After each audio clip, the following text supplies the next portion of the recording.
Okay, hey YouTube, it's been a while.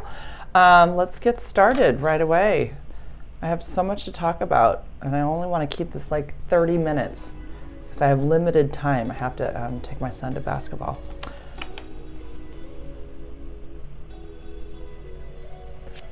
Welcome back to the Don't Stop Me Now podcast, where being negative can be a good thing and being positive can turn the world against you.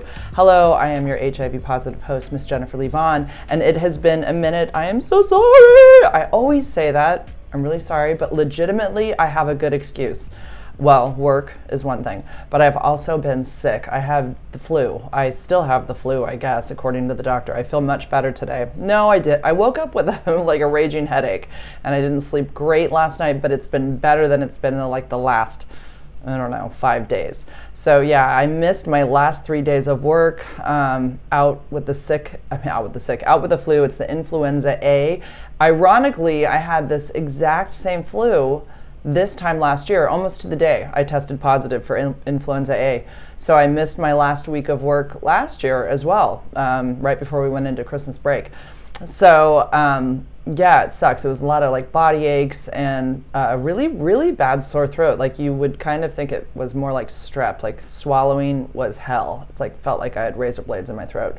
But I'm doing much better. And it's weird because last year, the year prior, I had not gotten the flu shot for whatever reason. I don't know. I was being stubborn. So because I got the flu last year, I thought, no, this year I'm going to get the flu shot because I don't want to deal with that damn flu that I got last year. And I still got it. I still got it. I would say it wasn't quite as bad as it was last year, but I still got it. And it was still the same flu. I tested positive for influenza A both times. So, I don't know, still going to get my flu shot, this August, September 2024, and cross my fingers that this doesn't happen 3 years in a row. Okay, let's get to it. So much to talk about. I'm going to have to I'm going to do 2 podcasts before the end of the year, because I need to break these up. Otherwise, I'm going to talk for like an hour and a half, and I have to get going. My son has a basketball game that we have to leave for in like 30 minutes, but I wanted to first of all thank Misty Diane for the coffee. Thank you. I think it was for a coffee. Thank you so much. I love you. And she has an Instagram called Leftover Homestead. If you like livestock, well, chickens, I guess. If you like chickens, she shows her chickens every day. There's 12 of them, and they're all female hens. They all have really cute names like Genevieve and Reba. I'm trying to think of all their names.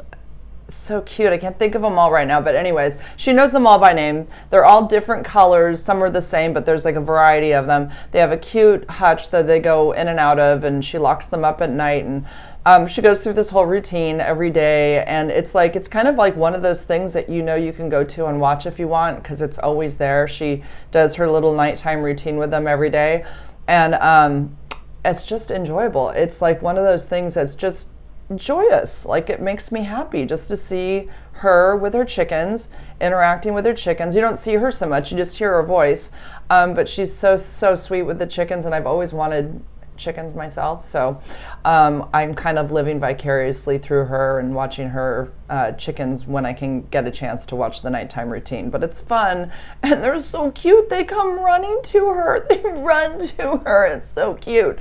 Okay, so thank you, Misty Diane. I have to say, somebody asked about my lipstick and wanted to know what I was wearing. This is it. It's Revlon, I think. Yeah, Revlon. Rimmel. Oh my God. Rimmel. Oh, no, it's not. But I can't read it. I'm so blind. Ah, my gosh. Well, it's Heather Shimmer, and it's number 66. I got these on Amazon. You can't find these in the store anymore.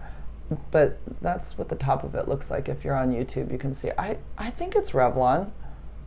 I'm trying to look at the small print here. Everything is not saying Revlon, even though I thought it was. Rimmel. Yeah, it's Revlon. There we go. I think that says Revlon. Anyways, that's what I wear. I've worn it for years, and my daughter Ryan found more of it online, so I just get it online, and it's actually really inexpensive online, way less than I used to pay in person. So that's what it is. Let's see. I just wanted to say hi and thank you to all of my nice listeners who say nice things to me and are fun to interact with online. I really appreciate all of the fun interaction because otherwise I wouldn't do this if nobody was listening. But there are really nice people that listen and interact and have like they like relate to my stories and comment on them and how they've gone through something similar, or they like laughed at something I said, and that always is fun to hear and fun to read. A funny little thing I have to mention before I get into my trip to New Orleans. Oh my God, you know what? When I was there, I never had to say it once. I don't know why. It never came up, but when I talk about it on here, I can never remember how to say it. Anyways, when I do my hair in the morning, I start, well, first of all, I let it dry frizzy curly, like, you know, it looks like not so pretty. And then when it's dry, I start doing the big curl. I use a curling iron that's like 400 degrees. I think it's a 1-inch rod. And I just make big, you know, curls, all not big, but like 1-inch curls. Like you can see these curls, right? So I start off right at the top. That's my first one that I do. I separate my hair. I put the curling iron. I do, you know, I wrap it around, and that's my first curl. But if I don't put a roller in my hair, like a plastic roller, this will start to kind of fall forward, and I don't like the way it looks. So I put a plastic roller. I've learned to do this, you know, like the old fashioned kind that you put a pin, you know, a bobby pin through after you like wrap your hair in it. So it's all wrapped like this and it stays up like that.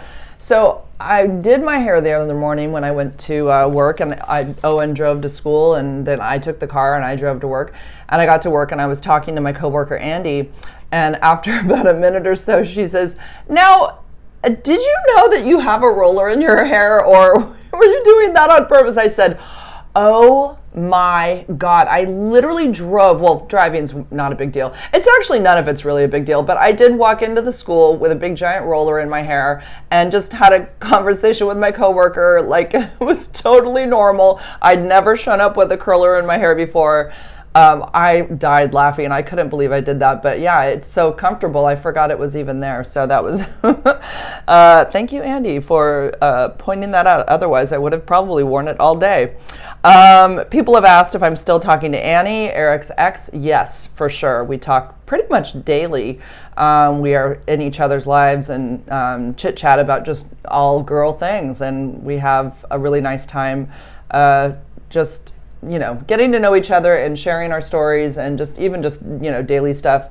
I don't want to give him an ego, but sometimes, of course, the ex comes up and we compare notes about things, and it's comforting to know, you know, that what I saw, she saw, and what she saw, I saw, and all of that. So yeah, she's awesome, man. I can't believe like how well we get along and how cool she is, and yeah, life is weird. Life is weird. So yes, I'm absolutely still talking to Annie. For those that don't know, she started dating the man that I was with for 6 years, and he did not give me HIV, not him. But anyways, it was the guy that I was married to briefly, and in Montreal. And anyways, she had dated him more recently, and yeah, they broke up. He did some shady shit, and she reached out to me. You know, didn't know how I would respond to her reaching out to me, but you know, I was like, "Wow, can I call you?" And then that was it. We just were like, you know, inseparable kind of ever since. So, yeah, and that's all I'm going to say about, well, not about her, but about him. So anyways, that's how we met. And so how ironic, like we dated the same guy, you know, and now we're good friends. Wouldn't it be that way though? Like that's how women are, really. Yeah. It's better when we like link elbows than, you know, there was no reason not to get along. So it was just, yeah, we both were in the same boat. So anyways, hi Annie, if you're listening to this. Let's see. I don't think I ever talked about Taylor Swift. Have I not? I don't think I've talked about her. I gotta say the old Taylor Swift, the one that did interviews from the past, and there's something about her that I couldn't stand. I just thought she was stuck up, and I just didn't enjoy her at all. I liked her songs, you know, yeah, it's Taylor Swift, she's popular, whatever. I didn't really care. So when I knew the concert was coming around, I think I already talked about this, that I was considering buying tickets, and then I'm like, do I really want to see Taylor Swift? I think she does a lot of country stuff. I'm not going to see it, because that was my thing this last year, is that I wanted to get tickets to whatever concert I saw online that looked good, and I was just going to go to everything. Little did I know that these tickets would become so hard to get and they would be so expensive. So anyway, I didn't end up getting them, and then I didn't even get what all the Taylor Swift hype was about. I'd see all these things on TikTok with all these like mobs of people like going through the going up to their seats at the concert or leaving the concerts or getting in the subway or whatever, like mobs of people singing her songs word for word, and dressed in all their sequins and boas. And I thought the whole thing was so stupid. I'm like, whatever, let them have their fun, not my thing. So then I'm like, I told my daughter, I want to see the movie. I've got to see the movie because I have been digging some of her songs. I've been putting them on my not TikToks, more like my Instagram stories. I've been using her songs because they come up, as popular songs to use. And like Cruel Summer, I didn't even know that came out in 2019, but I started to kind of like that song. And then Are You Ready for It? Bam, bam, bam. That song they used for Nick Bosa, who's from the 49ers. They used that song for a very enjoyable clip of him warming up for the Niners. And he's a big, beefy, muscular guy. And it was just the perfect song. And at first, I didn't even know that was her. Again, it's like these songs keep coming up, and I'm like, I didn't even know that was her. So Joey and I go to the concert movie in Santa Cruz, and we got the recliner seats. There's hardly anyone else there, just some other women my age sitting down the row from us, like 5 of them, and that was it. Okay, I'm not going to go into all the detail, but it changed me. It changed me. I was completely a Swiftie. I was totally taken in by it.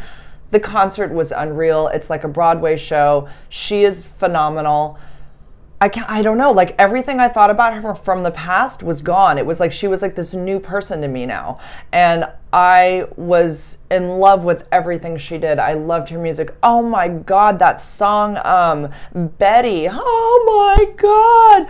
She's in this like tree house singing this song, playing her guitar. She's in this beautiful like, green dress that's like very like foresty looking, because that's the backdrop of this set that they have. I mean, all the sets that they do, the changes are amazing in that concert movie. By the way, apparently that was filmed at SoFi Stadium in LA. They filmed for 6 nights in a row, so she had 6 concerts in a row in LA, and they obviously used all the best footage, put it together, and made this 2.5-hour movie. I guess her concerts are more like 3.5 hours. The girl is amazing. Like the fact that she's doing that for 3.5 hours, there's so much to remember, like with her dance moves, the next song coming up, like all her little hand movements, everything works with the beat. I mean, she's always in perfect sync with everybody. The way she speaks to the crowd, she's in full control. She's a badass. I'm sorry, the girl deserves all the praise for everything. I don't think she's probably full of herself, but she deserves to be.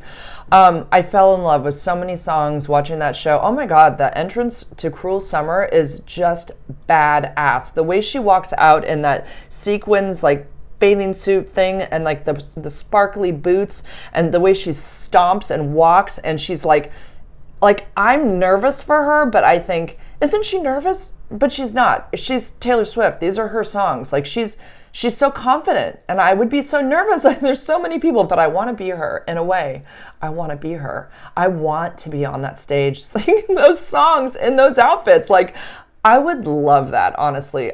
There's a part of me that would just love to be in that spotlight. I think it would be so amazing. And then of course I love her whole romance with Travis Kelce. By the way, we just found out that when she was at the Chiefs game, when she was there that first time, and we all saw her for the first time at the Chiefs game, this came out in her most recent, I think it's Vanity Fair. She's on the cover, whatever it was for Person of the Year. And no, that's People. But anyway, I think it's Vanity Fair. Anyways, she revealed to us that that wasn't a first date. We all thought that was like a first date. No, they had secretly been dating for a little while, like a month. She said, at that point when I was at the Chiefs game, we were already a couple, but nobody knew that. So we're watching this thinking this is like like her first date with him, and they show him on the field like lovingly looking up at her, trying to find her in the booth, and then he finds her and he just smiles, and we're all thinking, oh my God, it's a first date. No, they've been dating. She said we were a couple. I think they were already in love at that point. Oh, My God. So now we see him on these TikToks at her concerts singing to the songs, and she's singing the song Karma, and she throws in a lyric about him in the song. Karma is the guy on the Chiefs who's coming home to me. I'm gonna cry. I love it all. I love it all. I eat this up, and it makes me like, it fulfills everything I need for like being in a relationship. I don't ever need to be in a relationship because I have Taylor Swift and Travis Kelce to watch, and I have all her songs. And my daughter's calling me. Nope, don't call me right now. And I live vicariously through that. So anyways, I love her. I love her. My daughter left 2 hours into the movie, and then my son showed up and watched part of it with me, and then he left. He was like good after one song, but I will probably buy it online because I know you can buy it. I don't even know how you get it. You stream it or something. I don't know, but I'll probably get it so I can watch it at home. Yeah, the Eras Tour. Oh, and it's about what it is, if you don't know. It's about 5 albums that she apparently couldn't. I don't think she went on tour for any of them because there was all this, there were like, like legal things going on with her music and somebody else buying her music. So then she got her music back by re-recording it and making little tiny changes and saying Taylor's version now. And so I think that's the story. But anyways, it's showing 5 different albums and all the hits off those albums. That's why the concert's so damn long. So she goes into each era, meaning each album that she hasn't performed for in the last, 5 years.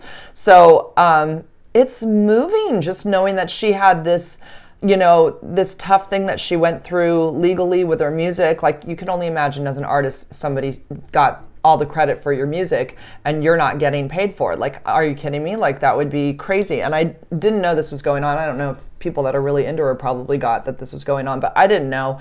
So it's so like, I feel so proud of her that she got control again, and it's her shit. And like, she's so proud of it, and she's stomping her way on the stage with really fun dancers. By the way, I love the dancers. There was this one guy from Hawaii with really long hair, definitely a gay dude, but loved watching him. Don't remember his name. Okay, let's see. Let's get into the trip really quick. We're 17 minutes in. I want to cut this off at a half an hour and finish up another podcast soon. I told you guys I would get up to number 100 before the end of the year. Today is the 21st, I think. Yep. I don't think that's going to happen, but I'm going to do another one before the end of the year for sure. Okay. I'm not going to talk about that yet. Yeah, I went to Depeche Mode. I'm going to talk about that on the next one. And I have some Netflix series that I wanted to talk about, but I'll do that in the next one too. So, oh, my dog wants to come in. Hold on. Come on, Finn. Come on. Yeah. When are we leaving? Maybe like in 20 minutes. Okay. So Joey and I went to New Orleans, yeah. We had a grand time. I had so much fun traveling with my daughter. It was just effortless. It's like traveling with myself times 2. It was just so easy, so easy. We get along great, and we have fun together, and it really is like I made myself, but a younger version, but better. She's so funny. We have so much fun together. And we went on a gator tour. We did that. That was definitely not what I thought, and I'm sure I wrote it on something on Instagram, and somebody who lives there, I think, might have had their feelings hurt because I kind of said it was like a ripoff. But I think it was the time of the year. They were kind of explaining there's more gators out. In the summer, there was like nothing. Like, we saw 5, and they were small, and it took a long time to find them.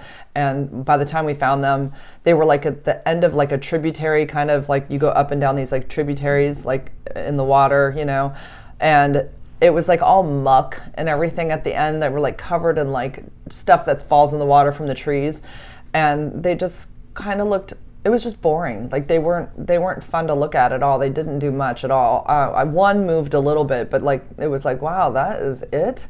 They got some silly pictures of us. Oh, but the boat was fun. It was fucking cold. I mean, it was like early in the morning. I think our thing was at 9:15, and it was like 52 degrees. The boat's going fast. Thank God I was wearing the appropriate jacket and stuff, but It was cold, and the boat's really loud. They give you these headphones. It's like, yeah, you need them. Like, that boat is really, really loud. It's an airboat, so it's like got that big fan in the back.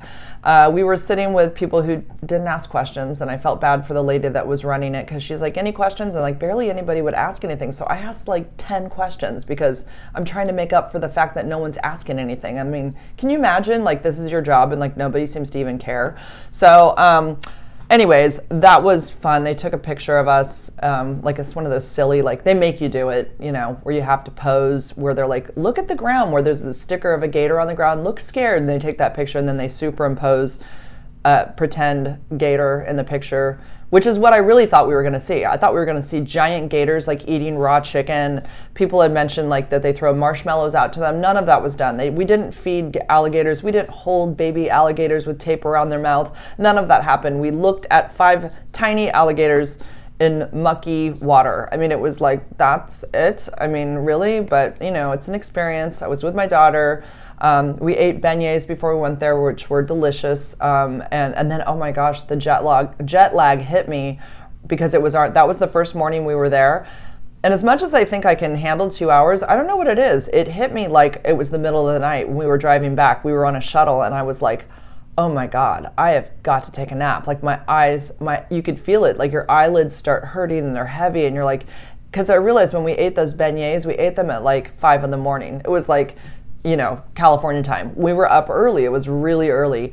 And I thought I got enough sleep from the night before, but clearly I did not. Anyways, that was good.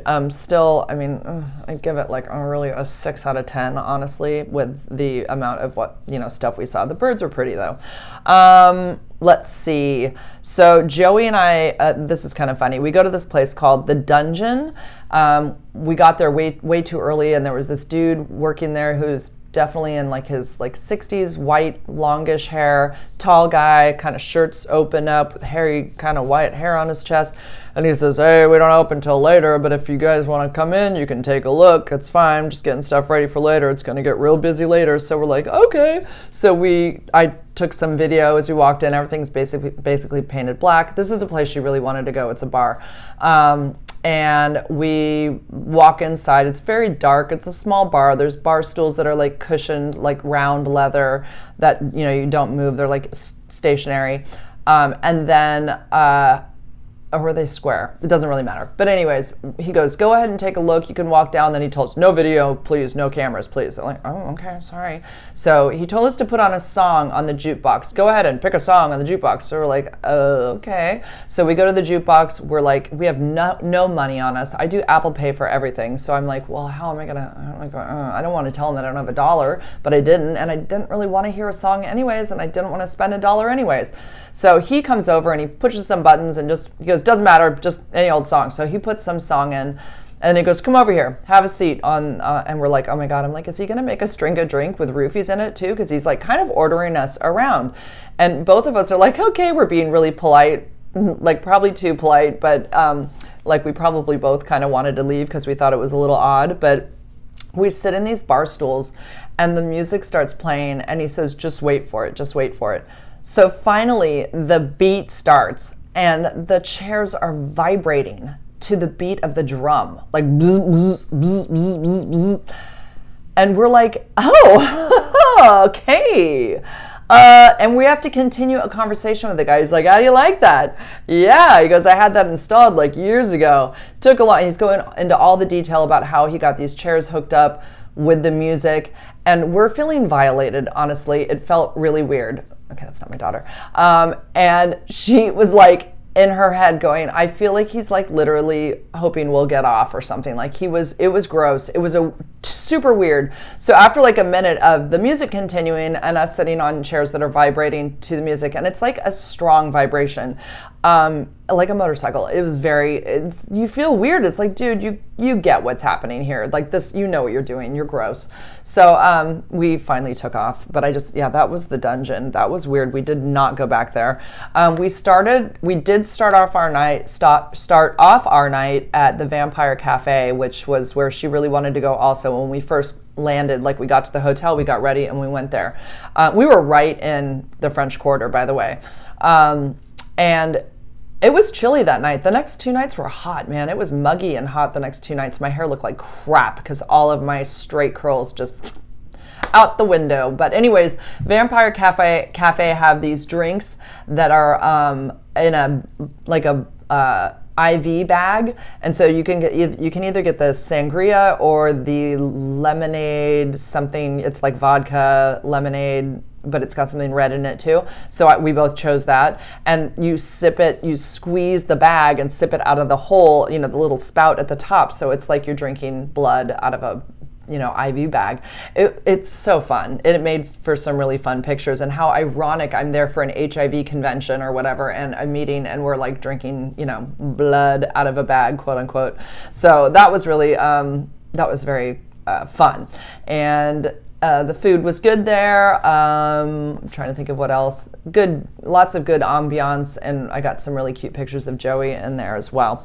Okay, so our meeting was great. I basically learned about the 340B program, and I sat around a bunch of people from some from pharma companies, some are HIV advocates. There's blog spot writers, which I'm going to read one of his blog spots. That's what I'm going to title this podcast, because what he points out about home testing is so things I didn't even think about, because I always just say test it at home, but there are drawbacks to testing at home. So I will get into that in a second. So anyways, there was a lot of people there, like 17 or 18, not a lot, but I would say 17 or 18 of us. And what else do I want to say about that? I felt really stupid. Everybody there was so incredibly smart, and I didn't say anything for 2 days. I literally just sat there and listened, because their intelligence level is so high, and they know so much about this program. It's been around since 1992. It's for low income to no insurance type people who need medication. And so it's basically charity care that's there for people, but people are unaware of it. And this money, unfortunately, because there's not enough transparency with the programs, and it's these programs are in so many different, I think they call them HRAs, oh shoot, I can't remember, health service associations, maybe that's it. Anyways, so many different, what do they call them? Entities use these and this grant money, but some are kind of audited and some aren't. So what happens is, unfortunately, is a lot of times this money gets funneled the wrong way, and it gets into the hands of the executives, and it's not given to the people who actually need it. And this is what they're trying to make people aware, that you need to ask for this discount.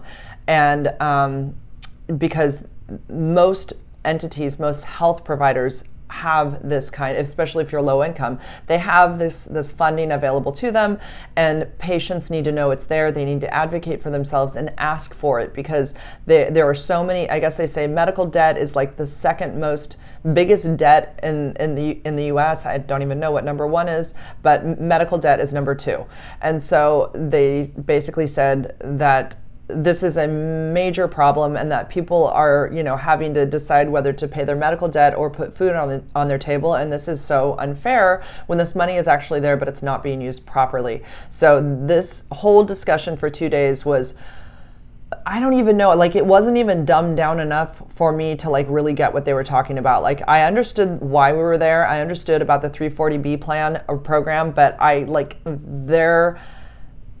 the way that they talked, it was super intelligent, like lawyer speak. I couldn't even, the lady sitting next to me actually was a lawyer. She was so nice. We talked about Taylor Swift. That's all I could relate to her on, because I couldn't talk about this 340B stuff. But people understood that I shouldn't really be able to contribute a lot.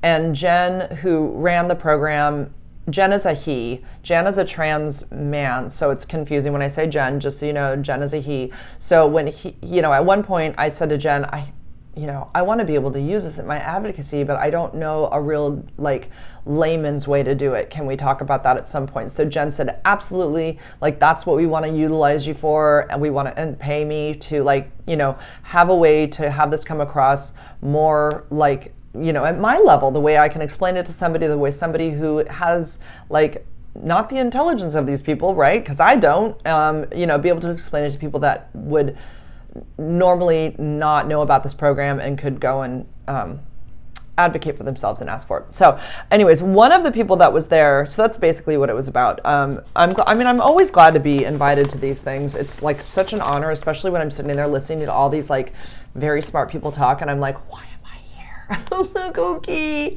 But I just keep smiling and enjoying the free food. I mean, everybody's super nice. So Rainier Simons, I knew I was going to say that wrong. He's an ADAP blog guest contributor. He was there.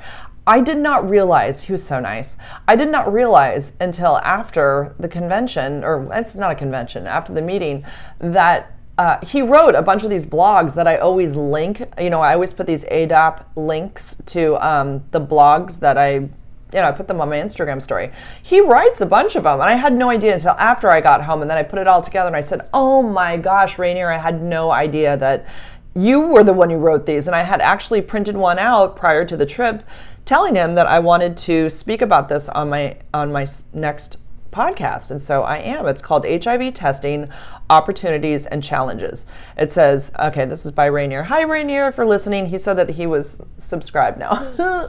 And he's considering starting a podcast. And I said that I would help him with whatever help he needs.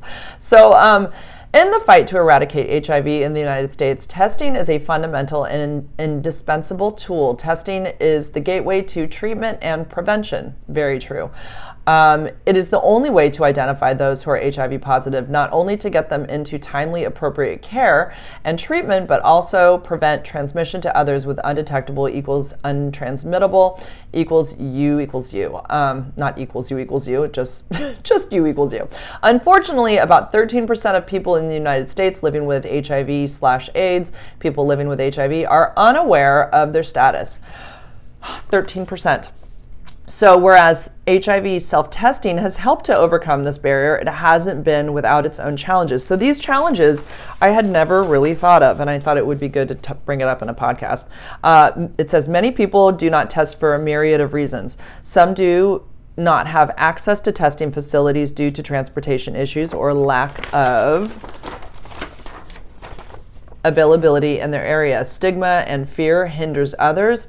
So true. Presently, some still fear being seen in a testing clinic by people in their community. Also true. While others fear receiving a positive result.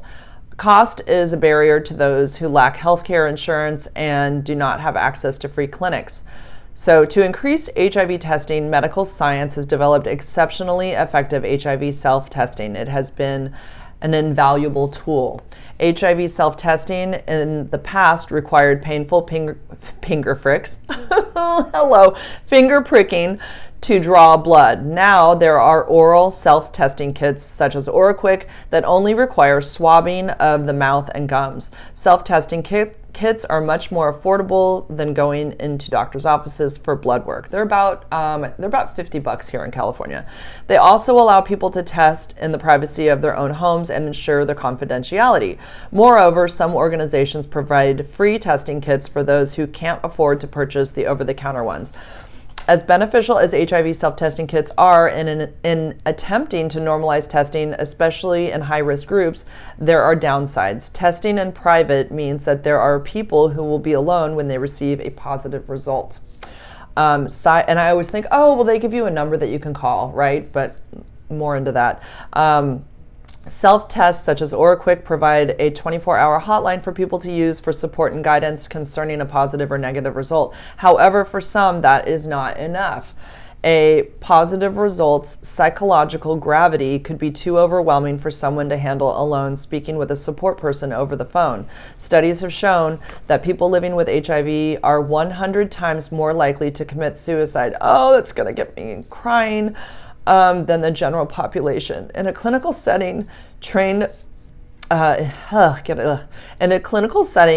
support professionals are available to help navigate a positive diagnosis. Moreover, a support hotline number is not guaranteed to be utilized. There's a risk that people will deal with the diagnosis in a vacuum. So self-testing also does not always result in people seeking treatment. Doctors see, that's the thing, like they don't, like if they get the result at home, it's just them that knows. It doesn't mean, like, if you get a result through a doctor's office, a lot happens after that. You're reported to the county for one, and you become a statistic. And they are going to now try to get you into care. They're going to want to know who they need to reach out to, who you've been in contact with. There's a lot of things that happen after a positive result. And a lot of it is very overwhelming and very unfortunate for the person that just got diagnosed with HIV, because you feel like a villain. Just the fact that you have to give names, you're now a number. It's an awful feeling. It really is truly an awful feeling. Awful feeling. God, why can't I say feeling? Feeling, not filling. Okay. Self-testing also does not always result in people seeking treatment. Doctors recommend people confirm a positive self-test with clinical blood work. And that is true. They want to like confirm with blood work. Like you can do an OraQuick and you could be positive. I have yet to have that happen to anybody who's reached out to me through the almost 8 years that I've been doing advocacy. No one's been positive. But a doctor would want to confirm it with blood work after. Like if you went into an office and said, I got a positive at home, obviously they're going to do follow-up blood work to make sure that it is positive, and they're going to get a viral load and a CD4 count. This is to verify the results and facilitate the swift initiation of an antiviral, I usually say antiretroviral, but he says antiviral medication regimen. It's the same thing. Studies show, so yeah, they want to get you into treatment. So if you're at home and decide not to do anything about it, there are people that will do that and want to just pretend it didn't happen. And so those people may continue to infect others. So studies show that some people do not seek out and initiate HIV treatment after a positive test result. This can result in poor health outcomes from progression. Obviously, they will get more sick into later stages of HIV disease or AIDS. Additionally, lack of treatment can result in additional virus transmission to others, which is, I was just saying that. Self-testing also has potential adverse effects on those testing negative. Interesting. So this is about all of the people that test negative. Research shows that self-testing does not facilitate behavior modification in those who test negative. So it doesn't change someone's sexual behavior just because they got a negative result. They're not all of a sudden going to go, oh, okay, I got a negative, I'm going to start using condoms. They might be like, damn, I didn't get it, I'm good to go. I'm going to keep going. For example, data indicates that self-testing increases incidences of condomless anal sex among men who have sex with men. Receiving a negative test result in a clinical setting provides the opportunity for discussion on ways to stay negative, right? Like that professional, that medical professional will speak to the person on how, okay, great, you're negative now, but let's talk about ways that you can continue to stay negative, where that would obviously not happen if you were home alone. This can include behavior modification as well as initiation of PrEP. And of course, we are talking about the highest risk sex, which is male to male sex, or MSM. HIV self-testing reduces linkage to care by about 17%. So those that are tested at home, 17% reduces linkage to getting more care, is what they're saying. The lack of linkages to care not only impacts patients and their own health care, but also the community at large, for sure. In the U=U era of fighting the HIV epidemic, linkages to care are of paramount importance. Of course they are, because we can now tell them you can't transmit this once you're on treatment and you will stay healthy. Therefore, it needs to remain a part of wide-ranging prevention efforts and needs targeted additional support. Self-tests can result in more people being tested. However, uncovering the population of unknown positive individuals cannot be the sole focus. Stimulating additional positive outcomes from self-testing will require innovation to bolster support.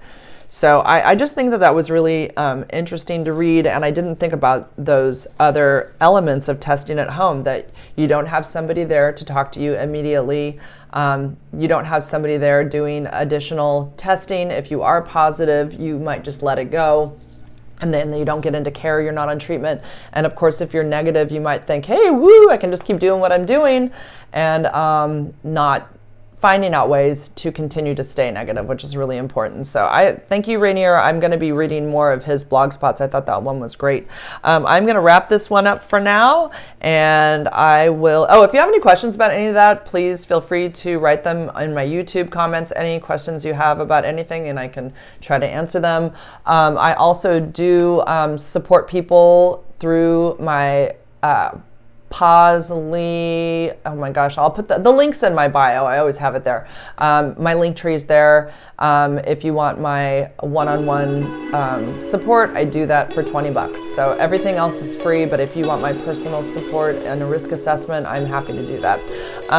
That is it for now. I will be back soon. I promise. I hope everybody's doing well and getting ready for the holidays. Oh, I'm not ready at all. Okay, bye guys.